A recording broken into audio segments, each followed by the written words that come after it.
কথাগুলো পক্ষে যায়নি বলে কত আলেম ওলামাকে মাহফিলের মঞ্চ থেকে নামিয়ে দেওয়া হয়েছে, কত ইমামের চাকরি চলে গেছে। শুক্রবারে জুমার দিনে কোরআনের কথা বলার কারণে আগামী শুক্রবার আসার আগেই বাড়িতে ফোন চলে গেছে, হুজুরের ইমামতি নাই। এমন বোধহয় হয় নাই? হয়েছে নাকি হয় নাই? আমার দেশে, যেই দেশে 92% জন লোক মুসলমান, যেই দেশে হক্কানি পীর মাশায়েখরা নেংটির বদলে লুঙ্গি পরা শিখিয়েছে, হরে রামের জায়গায় কলমা পড়তে শিখিয়েছে, শ্রীর জায়গায় মোহাম্মদ লিখতে শিখিয়েছে, যেই দেশের মুসলমানেরা আজান শোনার পরে আশার নামাজ পড়ে দুরূদ পড়তে পড়তে ঘুমোতে যায়, আবার ফজরের আজানে যে দেশে মুসলমানের ঘুম ভাঙে, সেই 92% জন লোক মুসলমানের দেশে জেলখানাগুলোর ভিতরে থাকার কথা ছিল চুর গুন্ডা বদমাইশেরা। আর আমরা খেয়াল করে দেখলাম জেলখানাগুলো ভরে গেছে আলেম ওলামা পীর মাশায়েখ দিয়া। ঠিক কিনা বলো?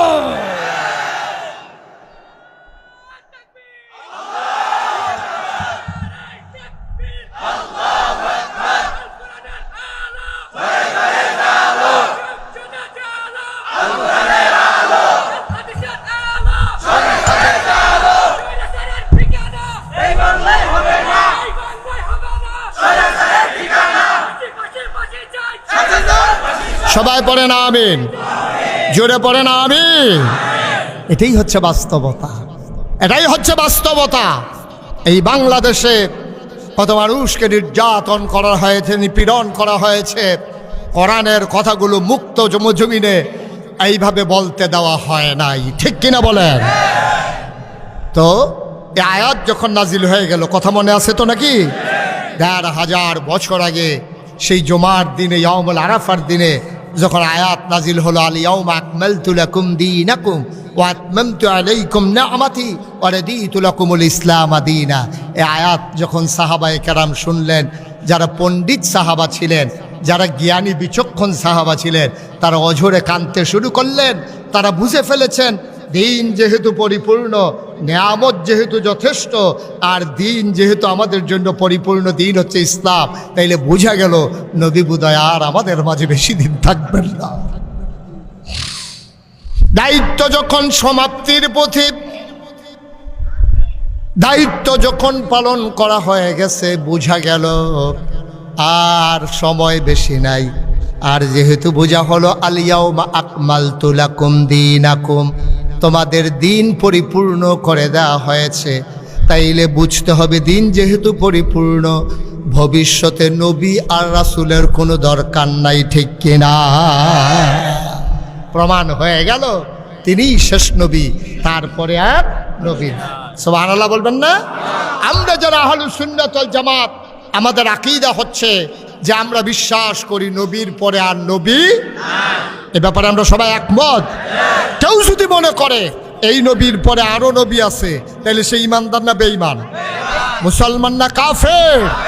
বাংলাদেশে এমন অনেক মসজিদ আছে যেই মসজিদের ইমামও কাফের, মুয়াজ্জিনও কাফের, সভাপতিও কাফের, মুসল্লিও কাফের, মুতাল্লিও কাফের, সব কাফের। এরকম মসজিদ আছে নাকি নাই?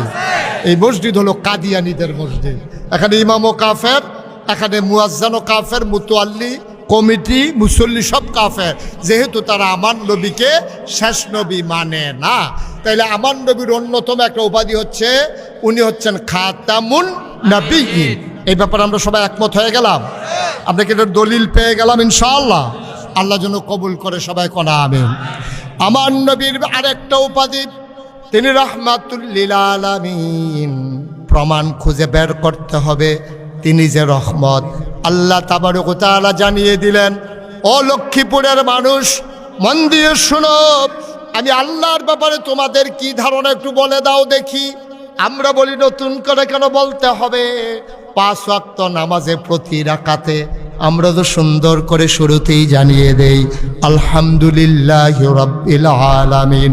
সমস্ত প্রশংসা কেবলমাত্র শুধুমাত্র একমাত্র ওই রবের জন্য যিনি সমস্ত জগৎ সমূহের রব। বলেন সুবহানাল্লাহ। সব প্রশংসা ওনার জন্য যিনি সমস্ত জগতের জন্য রব। এখন দেখেন আল্লাহর ব্যাপারে কথা হইল রব্বুল আলামিন। আচ্ছা এবার দেখি নবীর ব্যাপারে আল্লাহ কি কয়। নবী কয় রাহমাতুল লিল আলামিন। সুবহানাল্লাহ বলবেন না? তাইলে যত জায়গায় খুব খেয়াল করেন আল্লাহ বলছেন, সবাই পড়েন, ওয়ামা আরসালনাকা ইল্লা রাহমাতাল লিল। এটা মজার আয়াত।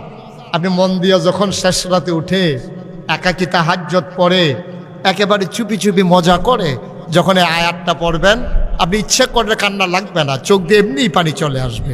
আবার মজা করে পড়ি সবাই, ওয়ামা আরসালনাকা ইল্লা রাহমাতাল লিল আলামিন। যত জায়গায় আল্লাহ রব তত জায়গায় আমার নবী রহমত। বলেন সুবহানাল্লাহ।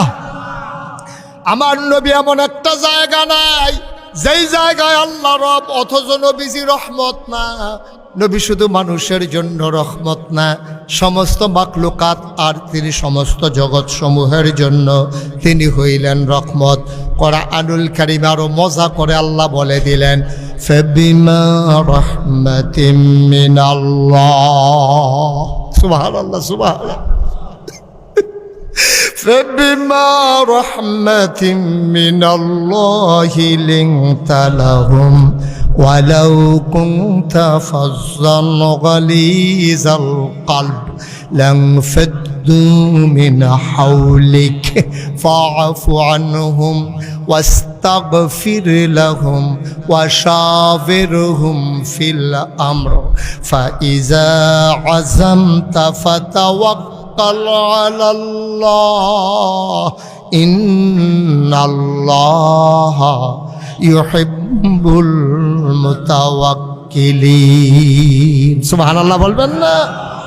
আল্লাহ ডাক দেয়া কো নবী শুনেন, দুনিয়ার মানুষ শোনো, ফাবিমা রাহমাতিম মিনাল্লাহ, অতঃপর আল্লাহর পক্ষ থেকে আল্লাহর রহমতে লিংতালাহু, আপনার মনটাকে নবী গো আমি সবার জন্য নরম করে বানিয়ে দিয়েছি। ওয়ালাউ কুনতা ফাজ্জান গালিজাল কলব, আপনার মনটাকে যদি আমি শক্ত বানাইতাম, লাংফাদ্দু মিন হাওলিক, যারা চতুর্পার্শ্বে মৌমাছির মতো গুনগুন গুনগুন গুনগুন করে, আপনাকে ছেড়ে যেতে চায় না। বাড়ি ছেড়ে দিয়েছে, আব্বা ছেড়ে দিয়েছে, মা ছেড়ে দিয়েছে, ঈমান আনার কারণে সন্তান মুসলমান হয়ে গেছে, বাবা কাফের রয়ে গেছে, বাবা ছেড়ে দিয়েছে, তারা নবী ছাড়ে নাই, ঠিক কিনা? ওয়ালাউ কুনতা ফাজ্জান গালিজাল কলব, আপনার মনটাকে যদি আমি শক্ত করে বানাইতাম, আপনি যদি কর্কশভাষী হতেন, লাংফাদ্দু মিন হাওলিক, আপনি দেখতেন চতুর্পার্শ্বে যারা গুনগুন করে আপনাকে ছেড়ে যেতে চায় না, পাগলের মতো দিনরাত আপনার চতুর্পার্শ্বে বসে থাকে। আপনি যখন হুজরায় চতুর্পার্শ্বে আহলুস সুফফারা বসে থাকে, কখনো নবীর কাছে হাদিয়া আসলে খাবে, না আসলে না খেয়ে দিন কাটাই দেবে, এমন করে যে পাগলের মতো আপনার জন্য বসে থাকে। লিংতালাহুম, আপনার মনটা নরম হওয়ার কারণে। আর যদি ওয়ালাউ কুনতা ফাজ্জান গালিজাল কলব, যদি শক্ত বানাই দিত, শক্ত হয়ে যেত, আপনি দেখতেন আপনার চতুর্পাশ থেকে সবাই দূরে সরে গেছে, ঠিক কিনা? কত মজার কথা। কষ্ট হচ্ছে আপনাদের? গভীর খেয়াল করে কথা শুনেন। আজকে অনেক কথা আছে, আল্লাহ যেন কবুল করে, সবাই বলি আমিন। আপনাদের কষ্ট হচ্ছে না? এই 3-4 ঘন্টা ওয়াজ করলে কোনো সমস্যা নাই তো? এমন আছে আজকে ফজরের আজানও দিত, ওনার তো নাইয়া সিফা দিয়া লাইছে, ঘুমায়াম কোন সময়, আজকে ঘুম বন্ধ। মজা কইরা বসেন, কোনো দিকে তাকায়নো নাই, ওনার মতো ফাললে আগাইয়া বসেন। এই যে উনি হ্যাঁ বসেন। আপনি আগাইতেছেন না চলে যাওয়ার জন্য রেডি হইতেছে? আগাইতে আছে। হ্যাঁ আমিন কন, জোরে কন, আরো জোরে।